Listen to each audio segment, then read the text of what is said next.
नमस्कार, मेरा नाम सुमित सिंह मेहता, हाजिर हूँ आपके सामने एडवांस क्लासिकल मैकेनिक्स रिलेटेड एक और नया लेक्चर लेके। आज का हमारा है लेक्चर नंबर 8 और आज के इस लेक्चर हमारा टॉपिक क्या रहने वाला है। हमारा टॉपिक है, एक्चुअल में टॉपिक का कोई नाम नहीं है, मैंने सिंपल लिखा हुआ है, prove that d/dt of partial ri upon partial qk is equal to partial vi upon partial qk।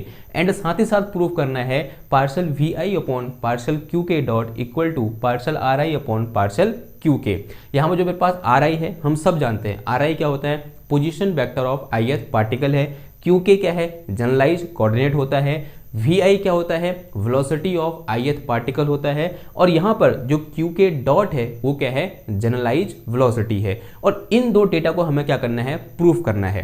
अब क्वेश्चन ये आता है कि मैं आज इसको अलग से क्यों करा रहा हूँ, क्योंकि जो अगले वाले लेक्चर में हम जो डेरिवेशन करेंगे और वो डेरिवेशन किसका होगा, लैग्रांज इक्वेशन होगा, या हम बोल सकते हैं formation of Lagrange equation using d'Alembert principal.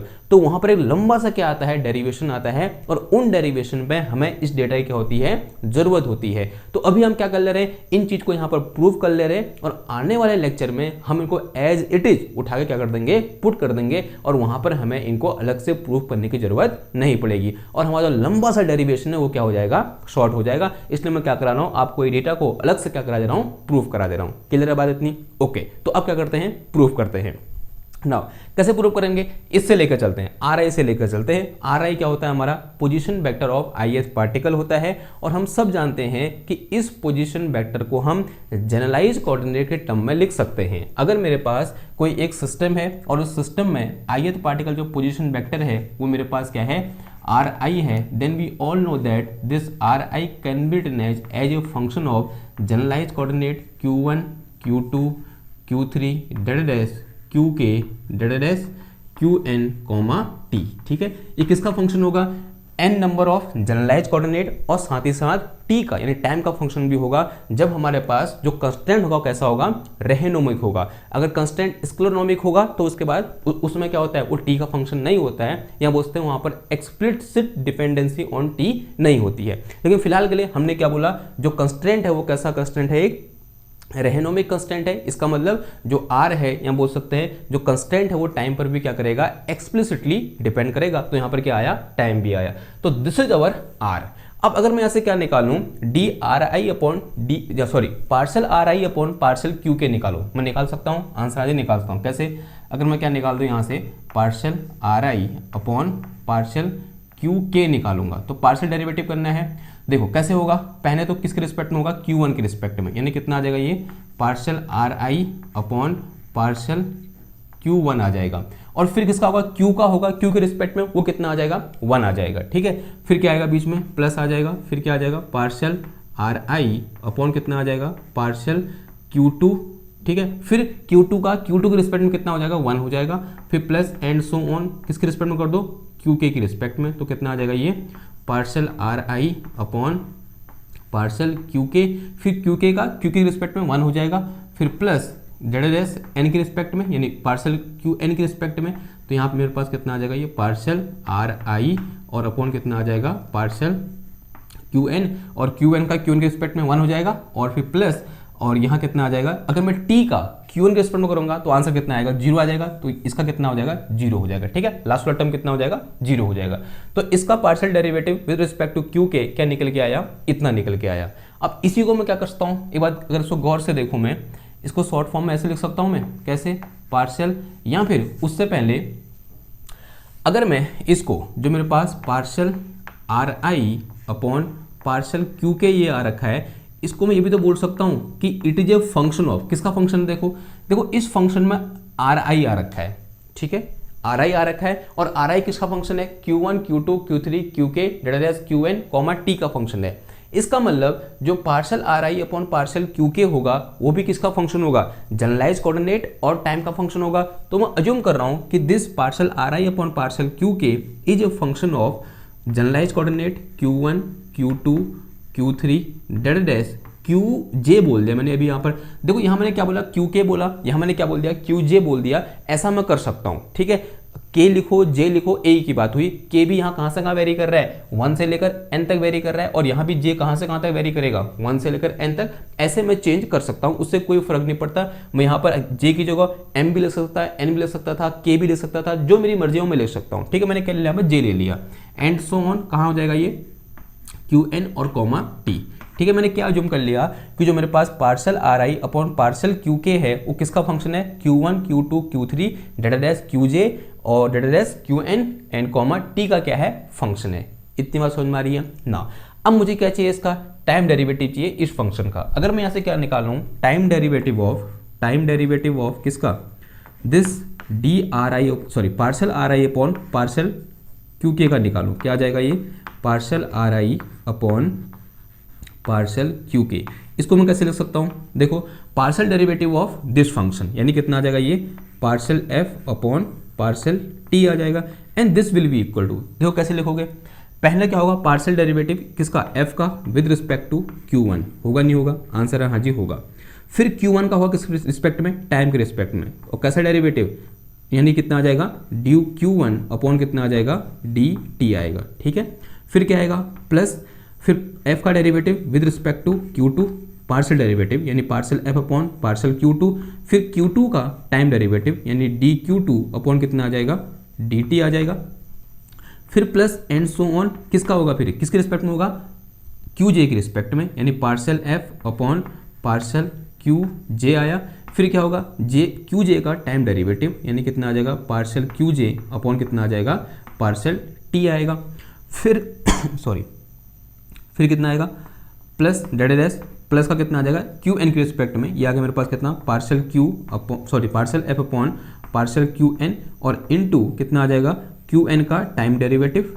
ठीक है, ऐसा कुछ आया, फिर प्लस किसका होगा, देखो एफ का partial derivative with respect to time आ जाएगा, फिर टाइम के रिस्पेक्ट में कितना हो जाएगा, 1 हो जाएगा। ये बात समझ में आई। तो इसको मैं क्या कर सकता हूँ, इस फंक्शन का टाइम डेरिवेटिव मैं इस तरह से यहाँ पर लिख सकता हूँ। क्लियर है बात, ओके। अगर बात क्लियर है, थोड़ा सा देखो यहाँ से, d by D T of partial f upon partial q के this will be equal to, इसको शॉर्ट फॉर्म में कैसे लिखता हूँ, समेशन के टर्म में देखो, समेशन किसके ऊपर होगा, j के ऊपर, समेशन j, और j कहाँ से कहाँ लाई कर रहे हैं, 1 से लेकर n तक, क्या आ जाएगा देखो यहाँ से, parcel f upon parcel qj, ऐसा कुछ आया, और फिर डॉट कितना आ गया या फिर इनटू कितना आ गया, क्यू के का यानी कितना आ गया, डी क्यू के अपॉन डी टी, यानी इतने को तो मैंने क्या लिखा समेशन के टर्म में लिख दिया ऐसे, और ये के नहीं होगा कि क्या होगा, जे होगा। ठीक है, कितना होगा, जे हो, क्योंकि जे वेरी कर रहा है, जे है इधर, और फिर क्या आएगा यहाँ पर प्लस का, ये मेरे पास ऐसे बचा, ये मेरे पास क्या है देखो यहाँ पर पार्सल एफ अपॉन कितना है, ये पार्सल टी है। ठीक है ना, अब मैं क्या कर सकता हूँ, देखो यहाँ f की वैल्यू पुट कर दो, f इक्वल टू कितना है मेरे पास, ये है, यानी partial R I upon partial Q K है, तो यहाँ से मेरे पास D by D T of किसका, पार्सल एफ सॉरी ये क्या था मेरे पास, आर था ना, आर आई, तो parcel R I upon partial Q K is equal to किसके बराबर है, देखो समेशन ऑफ, समेशन किसके ऊपर है, जे के ऊपर है, और f की वैल्यू पुट करो, फिर ये कितना आ जाएगा, देखो पार्सल ओवर पार्सल क्यू जे आया, और f की वैल्यू कितनी है यहाँ पर, parcel R I upon partial Q K है, और फिर यहाँ पर इसको क्या लिखता हूँ मैं शॉर्ट फॉर्म में, इसको मैं क्यू जे का डॉट लिख सकता हूँ, क्यू जे डॉट का मतलब क्या होगा, डी क्यू जे अपॉन डी टी, और प्लस कितना आ जाएगा यहाँ पर D by D T of, ये कितना आ गया यहाँ पर parcel R I upon partial Q K आ गया। ठीक है, क्लियर है बात, ओके ना। और थोड़ा सा और सॉल्व कर दो, इसको सॉल्व करने के लिए उधर चले, तो वो चीज़ें मिटा देता हूँ मैं, क्योंकि हमको पता है मैं प्रूफ क्या करना है, तो ये चीज़ मिटा रहा हूँ मैं, मिटा दूँ ना, देखो इसको अंदर ले लो, क्या हो जाएगा, 2 टाइम डेरिवेटिव हो जाएगा। ठीक, तो यहाँ से मेरे पास D by D T of किसका आ जाएगा, ये partial R I upon partial Q K is equal to, ये आ गया समेशन ओवर जे है हमारे पास, this is partial square R I vector upon कितना आ जाएगा, ये पार्सल क्यू जे, और इनटू कितना आ गया, ये पार्सल क्यू के आ गया। ठीक है, इसमें कोई दिक्कत है ऐसा लिखने में, कोई दिक्कत नहीं है, और मल्टीप्लाई में कितना आ जाएगा यहाँ पर क्यू जे डॉट आ जाएगा, फिर प्लस ये चीज़ भी क्या हो जाएगी, 2 बार डेरिवेटिव हो जाएगा ये कितना आ जाएगा, ये partial square R I upon कितना आ जाएगा, ये पार्शियल टी इंटू कितना आ गया, पार्शियल क्यू के आ गया। एंड सेड इज हम इक्वेशन नंबर 1, इसे क्या बोल दो, इक्वेशन नंबर 1 बोल दो। कोई दिक्कत है यहाँ तक, कोई दिक्कत नहीं होनी चाहिए, क्लियर, ओके। अगर इतनी बात क्लियर हो गई तो ये तो क्या हुआ, उसका सिर्फ right hand side, sorry left hand side हुआ। अब राइट हैंड साइड में क्या था हमारे पास, कुछ ऐसा था कि नाउ, इसको इक्वेशन में बोल दिया मैंने, नाउ अगर मैं ये बोलूँ कि मेरे पास वेलोसिटी कितनी है, v है, V I is the velocity of ith particle, जो किसके बराबर होगी, D R I over D T के बराबर होगी, होगी नहीं होगी, वेलोसिटी इक्वल टू क्या होता है, D R I over D T. And this can be written as, again अभी हमने D R I by D T निकाला, सॉरी नहीं निकाला, तो निकाल दो, फिर कैसे निकालोगे, if R is a function of Q1 Q2 Q3 Qj dot Qn comma T, किसका फंक्शन है, आर आई किसका फंक्शन है, Qj, जहां पर j क्या है, यहाँ पूछते हैं Qn, जो n क्या है, नंबर ऑफ जनरलाइज कोऑर्डिनेट है, और j कहाँ से कहाँ लाई कर रहा है, 1 से लेकर n तक। एक बार लिख ही लेते हैं, यहाँ मैं अज्यूम कर रहा हूँ कि जो आर आई है वो किसका फंक्शन है, R I is a function of Q1 comma Q2 comma Q3 dot Qj dot Qn comma T, इसका फंक्शन है क्या मेरे पास, आर आई। और अगर मैं यहाँ से क्या निकालूं, वी आई निकालूं, कहने का मतलब ये है क्या निकालूं, D R I upon D T निकालूं, ये तो वेलोसिटी होगा। And then this will be equal to क्या हो जाएगा बताओ, this is partial R I upon partial Q1, और फिर Q1 का किसके रिस्पेक्ट में, टाइम के रिस्पेक्ट में, तो कितना आ जाएगा ये डी Q1 अपॉन कितना आ जाएगा, डी टी आ जाएगा। फिर सिमिलरली प्लस का this is D R I upon, sorry partial R I upon partial Q2, और इनटू कितना आ गया, डी Q2 अपॉन कितना आया, डी टी आया, प्लस डेट प्लस Qj, यानी कितना आ जाएगा, partial R I upon partial Qj, और इनटू कितना आ गया, डी Qj, और अपॉन में कितना आया, डी टी आया, फिर प्लस n के रिस्पेक्ट में, यानी कितना आ जाएगा, ये पार्शियल आर आई और अपॉन कितना आया, पार्शियल टी, सॉरी कितना आया, पार्शियल Qn, और इनटू कितना आया, partial Q, sorry D Qn upon D T, और लास्ट में फिर टाइम के रिस्पेक्ट में, तो पार्शियल आर आई अपॉन कितना आया, पार्शियल टी, और टी का टी के रिस्पेक्ट में कितना हो जाएगा, 1 हो जाएगा। तो यहाँ से मेरे पास जो वेलोसिटी वी आई निकल के आई, then this will be equal to, in terms of summation, कैसे लिख सकते हैं हम इसको, समेशन ओवर जे है ये, तो this is partial R I upon partial Qj, और डॉट कितना आया, दिस इज Qj डॉट लिख सकता हूँ इसको मैं, Qj डॉट, और प्लस कितना आ जाएगा यहाँ से, पार्शियल आर आई और अपॉन कितना आया, पार्शियल टी आ गया। ठीक है, ये बात समझ में आई आपको ना। अब मुझे निकालना क्या है, partial V I upon partial Q K निकालना है, उसका राइट हैंड साइड ये तो था, तो this will be equal to क्या हो जाएगा, दिस विल बी समेशन, इसको अंदर भेज दो समेशन के डेरिवेटिव को, तो कितना आ जाएगा, ये partial R I, sorry partial over partial Q K, और किसका होगा, इस पूरे टर्म का, यानी कितना आ जाएगा, ये partial R I upon partial Q J, sorry ये जे है, हाँ ध्यान देना, दिस इज जे, तो दिस वन इज जे, और इनटू कितना आ गया, ये Q J dot, and this bracket is close, और फिर प्लस इसका भी डेरिवेटिव हो जाएगा, तो this is partial square R I upon partial T into partial Q के, ऐसा कुछ आ गया। इसको आगे पीछे कर सकते हैं, ठीक है, पहले टाइम के रिस्पेक्ट में करो या फिर क्यू के रिस्पेक्ट में करो, आंसर क्या आएगा, सेम आएगा। अब इसको अंदर भेज दो फिर, तो यहाँ से मेरे पास क्या आ गया, partial V I upon partial Q K is equal to, this is summation over J, अंदर भेजोगे तो ये तो क्या है, वेलोसिटी है, तो ये तो एज ए कांस्टेंट ट्रीट होगा, ये मेरे पास क्या है, कोऑर्डिनेट है, ये जनरलाइज कोऑर्डिनेट, जनरलाइज वेलोसिटी है, तो generalise velocity will be treated as a constant. तो अगर मैं इसको अंदर डेरिवेटिव ले जाऊंगा तो सिर्फ किसका डिफरेंशिएशन होगा, इसका, और ये कितना आ जाएगा, ये पार्शियल स्क्वायर आर आई और अपॉन कितना आ जाएगा, ये पार्शियल क्यू जे, और इंटू कितना आ गया, पार्शियल क्यू के, आगे पीछे लिख सकता हूँ, ठीक है, पहले जे क्यू जे के रिस्पेक्ट में करो या फिर क्यू के रिस्पेक्ट में करो, उससे कोई फर्क नहीं पड़ता, ऑर्डर चेंज होने से कोई फर्क नहीं पड़ता पार्शियल डेरिवेटिव में। और ये मेरे पास कितना आ गया, यहाँ पर क्यू जे डॉट आ जाएगा, और प्लस कितना आ जाएगा, ये partial square R I vector, और ये कितना आया, partial T into partial Q K आ गया, ठीक है। तो this is our partial V I upon partial Q K and said is some equation number 2। इसे क्या बोल दिया हमने, इक्वेशन नंबर 2 बोल दिया। एक बार देखो आप इक्वेशन 1 को देखो, इक्वेशन 2 को देखो, दोनों क्या हैं, सेम है। तो from here we can say that if right hand side of equation 1 and equation 2 are same then left hand side are also same. तो लेफ्ट हैंड साइड पे क्या होंगे, ऑब्वियसली बात है सेम होंगे। तो लिख दो फिर यहाँ पर। तो from equation 1 and 2, from equation 1 and 2 what we have both the equation have same right hand side, so left hand side भी सेम होगा। तो यहाँ से मेरे पास कितना आ गया, dy dt of partial R I upon कितना आ गया, ये partial Q K, and this will be equal to कितना आ जाएगा, ये partial V I upon partial Q K. और इसी को मैं क्या लिख सकता हूँ, इसी को मैं लिख सकता हूँ क्या, पार्शल ओवर पार्शल क्यू के इंटू कितना आ जाएगा, ये D R I upon D T. जहाँ वी है उसकी जगह रख दिया मैंने D R I over D T रख दिया, और यहाँ नीचे क्या लिख दो, हैंस प्रूफ लिख दो। तो ये क्या हो गया, हमारा प्रूफ हो गया। क्लियर बात, ओके। डेटा बहुत इंपॉर्टेंट है। आगे क्या करेंगे हम, इसको एज इट इज ऐसे उठा के कर देंगे, पुट कर देंगे। ये टर्म आता है डेरिवेशन में, और इसको क्या रख देंगे हम, ये रख सकते हैं। क्लियर बात, ओके। अगर ये बात क्लियर हुई, अब जो नेक्स्ट हमारे पास है वो क्या है कि partial derivative of velocity with respect to generalised velocity is equal to D Q upon D R I, sorry partial R I upon partial Q K.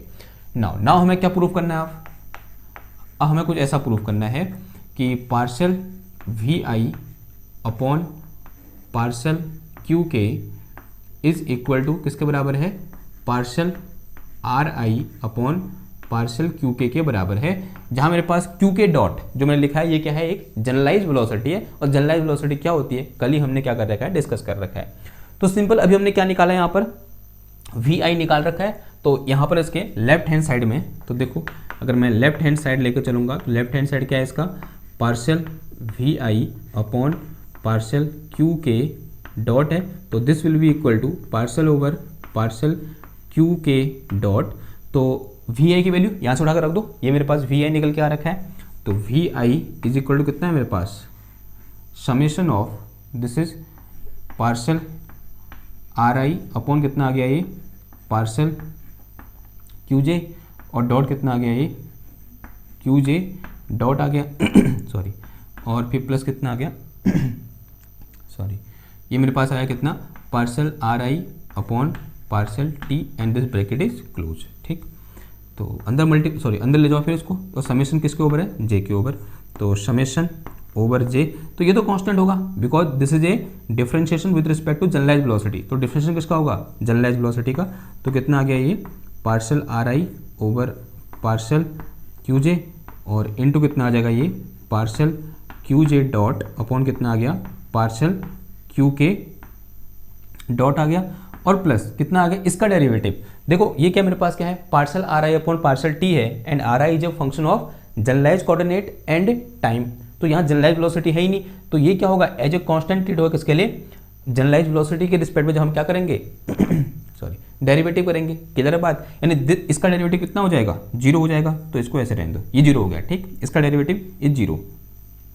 Now अब यहाँ पर एक टर्म आया, ये जो टर्म है इसको हम बोलते हैं क्या, ये मेरे पास जो partial Q J dot upon partial Q K dot आ रखा है, इसको हम ऐसे दिखाते हैं, डेल्टा जे के। इसको हम क्या बोलते हैं, क्या बोलते हैं, क्रोनिकल डेल्टा। क्या बोलते हैं, क्रोनिकल डेल्टा। क्रोनिकल डेल्टा क्या नाम है इसका, नाम क्या है, chronicle delta, chronicle delta. Okay, now तो इसको डिफाइन कैसे करते हैं, देखो अगर जो मेरे पास, एक बार इसका नाम देख लेता हूँ। ठीक है, नाम मेरे को क्लियर नहीं हो रहा है।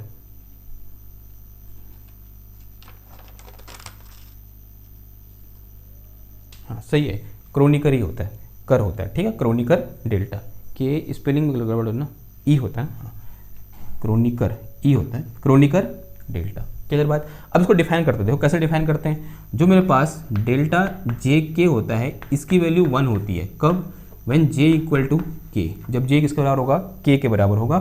और डेल्टा जे के इसकी वैल्यू 0 होती है कब, when J is not equal to K, जब जे के बराबर नहीं होगा। क्लियर है बात। तो ये इस तरह से इसको डिफाइन करते हैं कि व्हेन दिस डेल्टा जे के इक्वल टू 1, ये 1 कब होगा, व्हेन जे इक्वल टू के, यानी जे और के की वैल्यू क्या होगी, सेम हो गई। अगर ये 1 है तो ये भी 1 होगा, ये 2 है तो ये भी 2 होगा, ये 3 है तो ये भी 3 होगा, तब इसकी वैल्यू कितनी होती है, 1 होती है। ऑब्वियस सी बात है 1 ही होगी, ठीक है। उसका डेरिवेटिव उसके रिस्पेक्ट में करोगे तो आंसर कितना आएगा, 1 तो आएगा। अगर दोनों क्या होंगे, अलग अलग होंगे, यानी दोनों इक्वल नहीं होंगे, तब आंसर कितना आएगा, 0 आएगा। ओके, तो अगर आंसर 0 आएगा तो सिर्फ कौन सा वाला केस बचेगा, जहां पर के इक्वल टू किसका होगा, जे के बराबर होगा। यहाँ पूछते हैं जे इक्वल टू किसका होगा, के बराबर होगा, ठीक है। तो फॉर जे इक्वल टू के, बाकी तो 0 हो जाएगा। बाकी केस में, दूसरे वाले केस में तो केस कौन सा वाला बचेगा मेरे पास, व्हेन के इक्वल टू जे है, जे इक्वल टू के है, जे इक्वल टू के। तो एक काम करो, इस इक्वेशन में जो मेरे पास क्या है, partial V I upon partial Q K dot है, यहाँ पर इसके राइट हैंड साइड में जहाँ जहाँ जे है वहाँ क्या रख दो, के रख दो। तो कितना आ गया ये, summation over J, this is partial R I upon partial Q K, और ये मल्टीप्लाई में इसको लगा सकता हूँ मैं, डेल्टा के लिख सकता हूँ, और डेल्टा के कितना हो जाएगा, 1 हो जाएगा, बिकॉज जे इक्वल टू के आ गया। और समेशन डाल सकता हूँ, समेशन किसके, इस पर किस में था, जे पता, यहाँ क्या आ गया, के आ गया। अब इस समेशन का यहाँ पर कोई फायदा नहीं है, तो यहाँ से मेरे पास partial V I over partial Q K dot, this will be equal to कितना आ जाएगा, ये partial R I upon partial Q K, और इसकी वैल्यू कितनी हो जाएगी, 1 हो जाएगी। जो मेरे पास डेल्टा के हो जाएगा, this will be equal to 1। Hence proof, ये क्या हो गया, हमारा प्रूफ हो गया। यानी partial V I upon partial Q K dot equal to partial R I upon partial Q K, और यही हमें क्या करना था, प्रूफ करना था। तो यहाँ क्या लिख दो, हैंस प्रूफ लिख दो। ओके, दोनों जो आज हमने डेटा यहाँ पर प्रूफ किए, दोनों क्या है, बहुत इंपॉर्टेंट है, और आने वाले लेक्चर में क्या करेंगे, मैं बार बार बोल रहा हूँ, जैसा यहाँ पर लिखा है वैसा ही उठा के रख देंगे, ठीक। तो अब आपको समझ में आ गया होगा कि नेक्स्ट लेक्चर किस पर होने वाला है, किस पर होने वाला है, जो लैग्रांज इक्वेशन होती है उस पर होने वाला है, ठीक है। और वहाँ पर हम किसकी बात करेंगे, लैग्रांजियन की बात करेंगे, और जिस पर आगे आने वाले सारे टॉपिक क्या होंगे, बेस्ड होंगे, ठीक है। तो कल का लेक्चर क्या होने वाला है, बहुत इंपॉर्टेंट होने वाला है। अब धीरे धीरे हम क्या कर रहे हैं, एडवांस क्लासिकल मैकेनिक्स में प्रोग्रेस कर रहे हैं। और अगर आपको ये लेक्चर अच्छे लग रहे हैं, ये सीरीज अच्छी लग रही है, तो अपने दोस्तों के साथ क्या करिए, शेयर करिए, क्योंकि इसी तरह से जो यूट्यूब एल्गोरिथम है वो क्या करता है, काम करता है। जब तक आप शेयर नहीं करोगे, मेरी वीडियोज़ लोगों तक नहीं पहुँचेंगी, ठीक। आई होप आप सब लोग साइंस के बच्चे हैं, आप सब बीएससी में हैं, एमएससी में हैं, आप सब इन चीज़ों के बारे में जानते हैं कि किस तरह से किसी भी वीडियो को हम लोगों तक पहुंचा सकते हैं और अधिक लोगों तक पहुंचा सकते हैं। तो ये एक एजुकेशन से रिलेटेड वीडियो है, तो ये आपका कर्तव्य बनता है कि आप क्या करो, इसको लोगों तक पहुँचाओ। इसी आशा के साथ मैं आपसे विदा लेता हूँ। मैं मिलता हूँ आपसे नेक्स्ट क्लास में एक और नए टॉपिक के साथ। तब तक के लिए थैंक यू, धन्यवाद, बाय बाय।